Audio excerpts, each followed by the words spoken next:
Assalamualaikum warahmatullahi wabarakatuh. Saya Ananda Aprilia Wandari dengan nomor BP 2013016.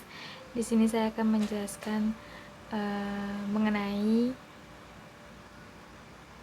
bioproses. Definisi bioproses.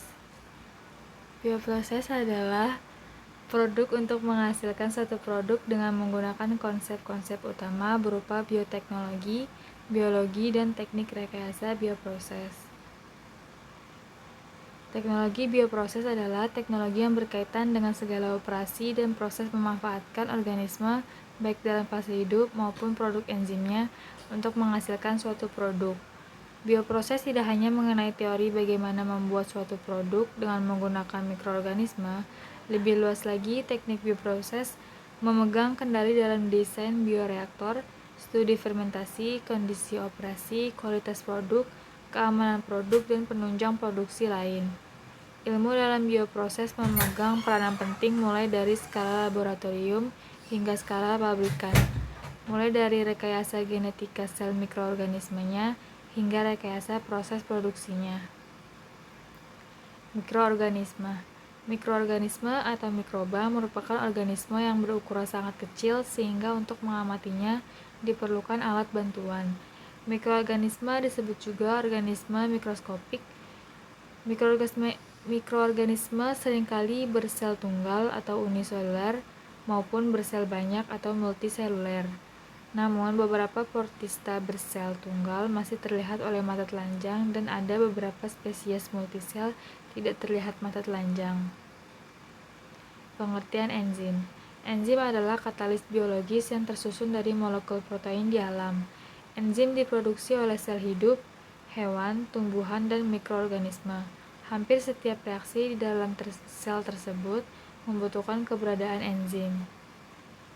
Sifat-sifat enzim. Yang pertama, enzim lebih sensitif atau tidak stabil sehingga membutuhkan penanganan khusus. Yang kedua, katalis enzim memiliki selektivitas yang tinggi dan bereaksi hanya dengan satu atau beberapa reaksi kimia sehingga meminimalisasi hasil samping. Yang ketiga, kecepatan reaksi enzim lebih cepat dari reaksi yang menggunakan katalis non-biologis. Hanya dibutuhkan sedikit konsentrasi enzim untuk memperoleh hasil yang diinginkan. Fermentasi. Teknologi fermentasi telah banyak digunakan oleh orang-orang terdahulu seperti dalam pembuatan khamir, cuka, tape, tempe, kecap, yogurt, keju, dan banyak makanan lain. Perkembangan industri teknologi fermentasi secara revolusional diawali dengan didirikannya industri glisero di Jerman dan industri aseton butanol di Inggris pada Perang Dunia Pertama. Perkembangan teknologi fermentasi semakin pesat ketika para peneliti menemukan teknik isolasi, penggunaan kultur murni, teknik kontrol lingkungan fermentasi seperti sterilisasi, pH, pengadukan, aerasi, dan sebagainya. Substrat dan bioreaktor. Substrat. Di bidang biokimia, substrat adalah suatu molekul yang menjadi sasaran aksi enzim. Enzim mengkatalisis reaksi kimia melibatkan substrat.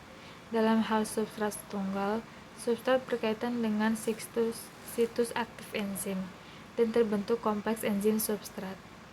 Bioreaktor. Bioreaktor merupakan komponen utama dalam komersialisasi produk bioproses. Kesalahan dalam mendesain bioreaktor akan berakibat fatal dalam hasil yang diperoleh. Umumnya, desain bioreaktor diserahkan oleh insinyur teknik kimia yang terbiasa menangani desain unit operasi. Hanya saja kondisi operasinya harus disesuaikan dengan kaidah bioproses seperti pemilihan material, neraca massa dan panas, pengadukan, transfer panas, fenomena perpindahan, dan sebagainya. Teori gembok and kunci, lock and key. Menurut teori ini, suatu enzim hanya bekerja untuk suatu jenis substrat saja yang akan berikatan pada sisi aktif. Enzim diibaratkan sebagai gembok dan substrat diibaratkan sebagai kunci. Enzim bergabung dengan substrat membentuk kompleks enzim substrat. Sekian presentasi dari saya. Mohon maaf apabila ada salah kata. Wassalamualaikum warahmatullahi wabarakatuh.